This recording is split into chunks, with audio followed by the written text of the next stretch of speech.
Hello everyone. Union Budget was presented by the Honorable Finance Minister on the 1st of Feb 2025. Expectations were muted even though it was the first full budget of the new government. Central government capex was lagging budgeted figures, consumer sentiments were weak as per various surveys, and government finances were under tight. Under this backdrop, the budget was presented. We think the budget was all about 3 C's. Number 1, consumption boost. Number 2, consolidation of fisc. Number 3, capex commitment. Let us look at each of them. First, consumption boost. Direct income tax slabs were changed considerably. The details are in the accompanying table. There will be no taxes for people earning up to Rs 1.2 million.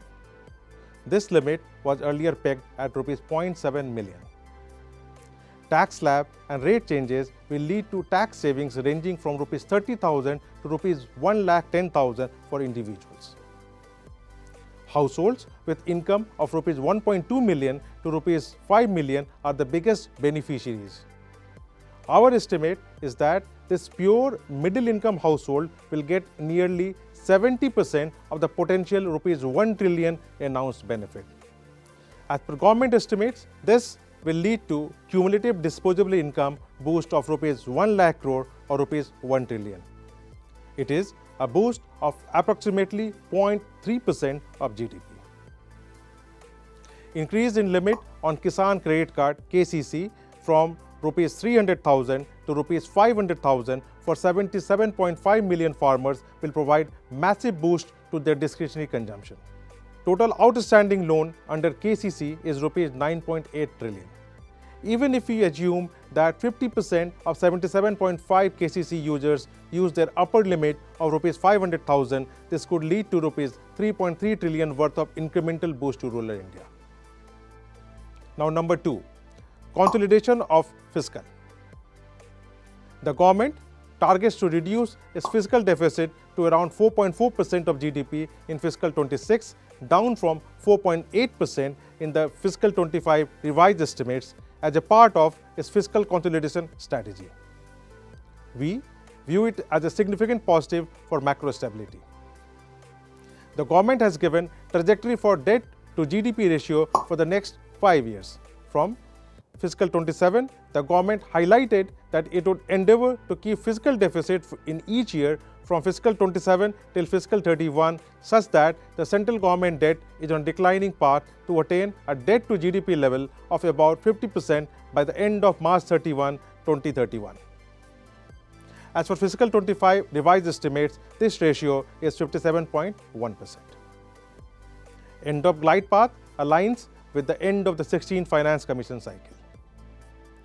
Fiscal discipline makes a case for India's sovereign rating upgrade.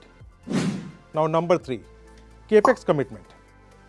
The government has budgeted 10.1% growth on capital expenditure for fiscal 26, with emphasis on supporting states for capex.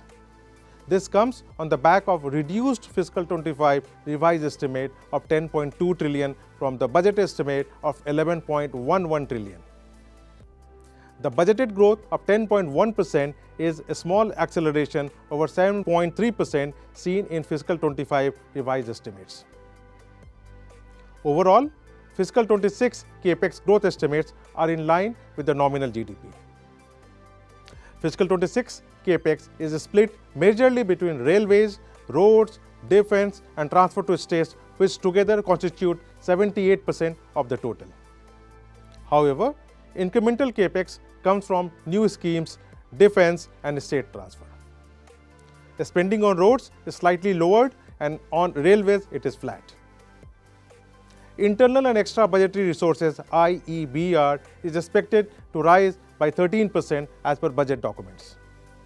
It will lead to overall capex growth of 10.8%. The same number was a mere 4.6% in fiscal 25 revised estimate. Higher IEBR will come mainly from housing and power. Finally, let us look at the portfolio construction view. we reiterate our positive stance on the 4 pillars of India's long-term growth strategy.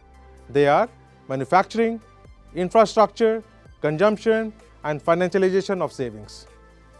Given the government shifts to greater emphasis on consumption that was lacking in previous years, we are incrementally more positive on the discretionary consumption space. In conclusion, it is a budget committed to raising the medium to long-term growth through consumption boost, fiscal consolidation, improving the quality of deficit, and reiterating capex focus. Thank you. Mutual fund investments are subject to market risks. Read all scheme-related documents carefully.